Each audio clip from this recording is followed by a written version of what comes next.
Now from Flashpoint, we're going to spend the rest of this program looking at predictions for the new year. You know, 2016 and 2017 showed us just how unpredictable things can be.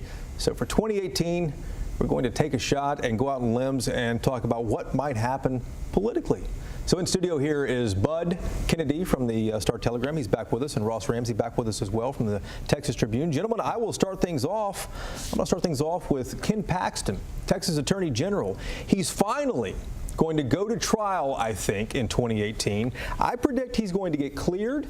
A couple things have happened here. The special prosecutors keep delaying and delaying constantly. I think the case isn't as strong as they think it is. I think that the Attorney General gets cleared from everything else, and it is fascinating to me he did not draw a challenger in the Republican primary. Must say a lot about his political strength. Gentlemen? Ross, I don't know what you think. That's quite a... Yeah, go ahead, Ross. Hop in there, Ross. Well, I just think it's quite a jump. I was really surprised that he didn't have an opponent as well, but they did push the trial past March 6th, so the Republican voters won't know what to think about the outcome of that trial before they vote. That plays for Paxton. I think it's important. Saying cleared is a little bit much. I think acquitted is a proper word, because he's already settled, paid civil payment.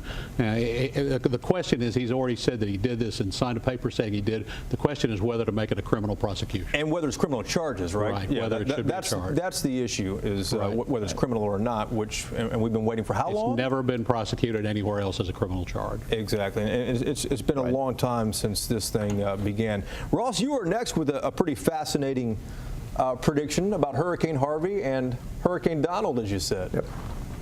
Hurricane Donald. I think, there's a lot of talk, as you guys know, about the effect of Donald Trump on the midterm elections. Presidents often have bad midterms. A lot of Democrats are counting on this.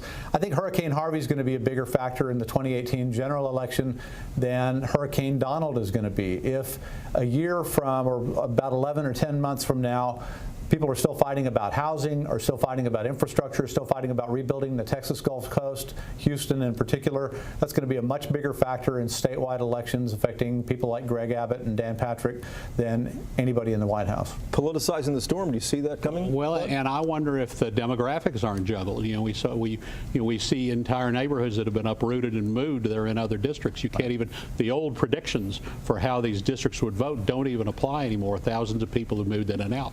Let's switch off to another one. You said I went out on a limb here. Let's talk about yours, Bud. Yeah, your next everybody in Dallas wants to talk about whether Pete Sessions is going to lose.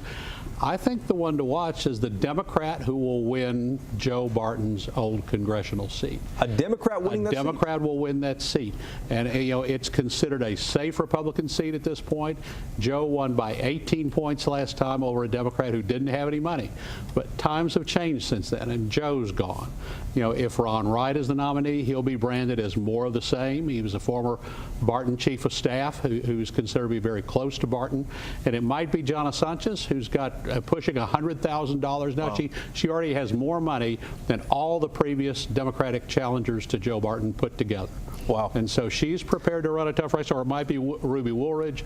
There's three other Democrats. Whoever comes out of that Democratic primary, I think by the time November rolls around, it's an open seat and a Democrat will take it. We have a lot more predictions coming up in just